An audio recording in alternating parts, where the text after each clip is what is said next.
Welcome back to DMV Sports Zone. Chased down by Beal in the corner for three, gets fouled and hits. Welcome to DC.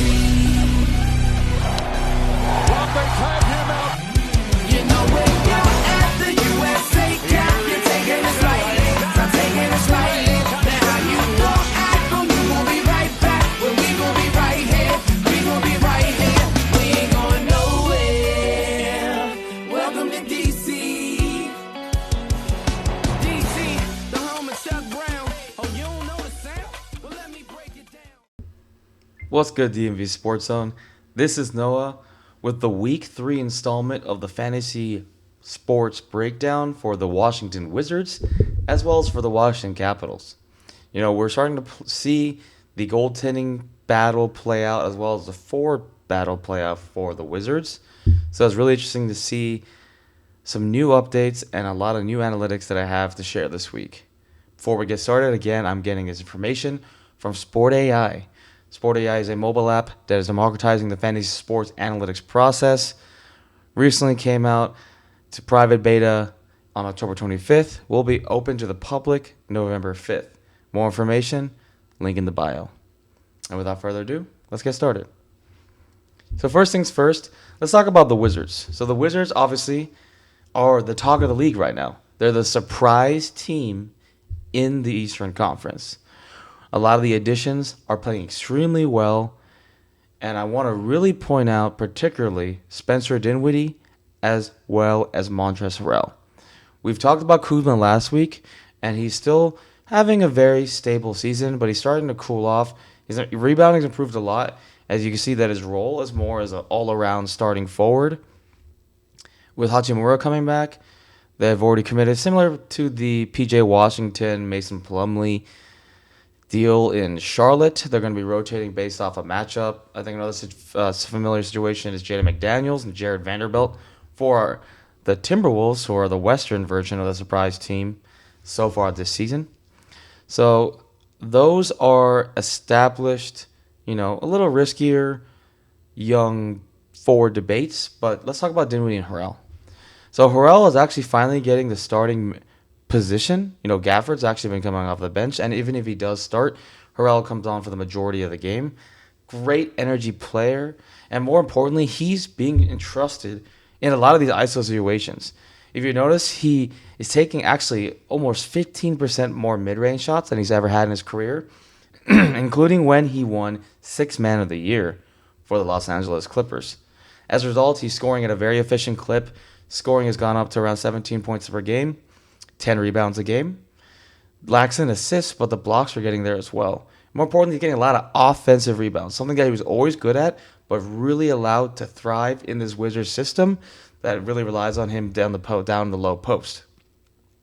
With Dinwiddie, this is finally the chance to be the go-to point guard, the starter, the floor general, allowing Bradley Beal to be a lot more of a shooter, a lot more of a secondary playmaker, and as a result, Dinwiddie is really benefiting from the results. Just last night, he had over 11 assists, and that should be a continuous trend throughout the season.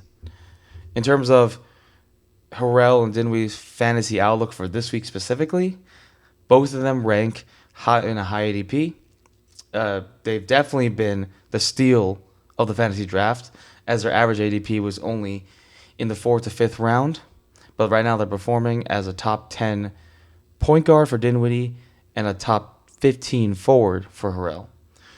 So with this upcoming matchup, they have 3 games this week, relatively middling opponents. They've already had a tough loss to the Hawks last night, but Dinwiddie really showed that he is matchup proof. He can go against really good teams in the East and thrive.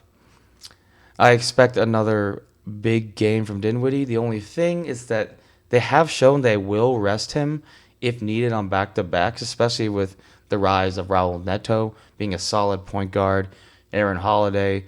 So that's something to keep an eye on. However, Harrell hasn't shown that he needs any rest or will be getting any rest on back-to-back sets. So Harrell is a very safe play in daily leagues. For Dinwiddie, I would obviously keep a close eye on if he's taking a rest or not. If he's not, obviously, worth the pickup in daily fantasy leagues as well as season-long fantasy leagues for anyone who may be lucky enough to have either Harrell or Dinwiddie on waivers. And just to conclude, what is the impact of the return of Thomas Bryant and Rui Hachimura? Interestingly enough, you should be more concerned about Kuzma, as Harrell really locks down the 5 position and competes more with Gafford for minutes. And because he can play the 4 or the 5, his minutes shouldn't be affected. Obviously, he's the best forward that the Wizards have.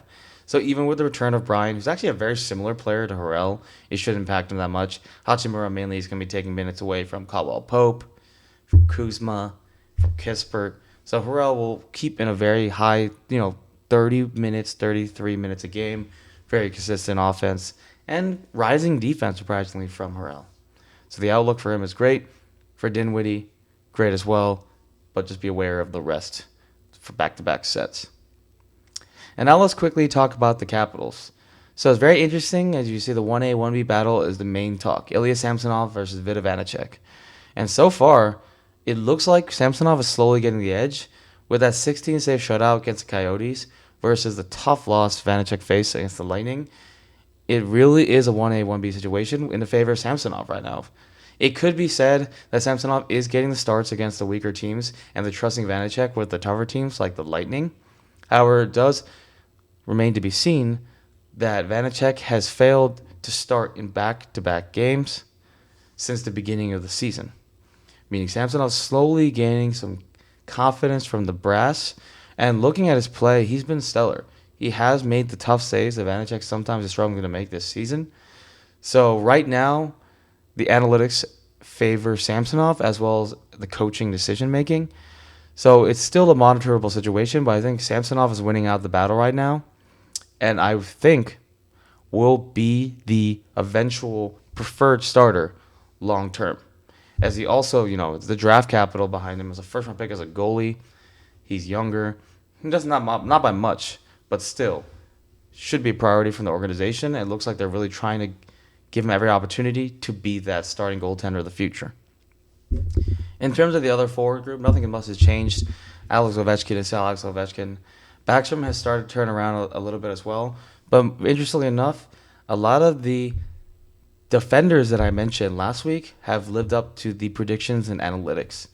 Like I said, so Jensen has stepped up tremendously and is a solid contributor. At this point, if he's on waivers, I would pick him up. He's an excellent depth defender, especially with ESPN's new scoring, where hits have been devalued and block shots have gone up, as well as plus-minus for certain scoring leagues. Jensen is now a valuable, consistent contributor because he's a consistent top 4 role, as well as getting penalty kill and power play minutes when needed.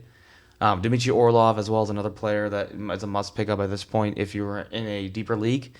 He is the more offensive version of Jensen. So Jensen, a lot more consistently defensively, gets a lot of those counting stats, hits, plus minus, block shots. Orlov gets the power play time, power play points, and more scoring from the blue line, which in a position that really lacks scoring outside of the top crop of elite defensemen, Orlov is a great add, especially with players like Ryan Ellis going down, Myers, so middle tier to lower tier defenders. So Orlov is a great replacement until those types of players can come back healthy. And even in the season-long formats, he should be effective. So I know that was pretty quick, but, when things are going well, that's not much to say. Except, the interesting thing is to talk about the new Wizards players and then talk about, how the Capitals are doing. So things have played out slightly, actually really close to what I predicted last week. So we'll see the predictions keep becoming accurate. And again, all of that predictive power is coming from the analytics of Sport AI. So more information is in the bio if you're interested. Again, this is Noah. I hope you're enjoying these videos. I want to start seeing a lot of thoughts of our viewers. What do you guys think about this situation? What do you guys think about, Samsonov versus Vanacek? What do you think about the impact of the new guys and the long-term future of a lot of these young forwards from the Wizards? Really curious to hear your thoughts. And in conclusion, I hope you guys and girls have a wonderful week. Thank you.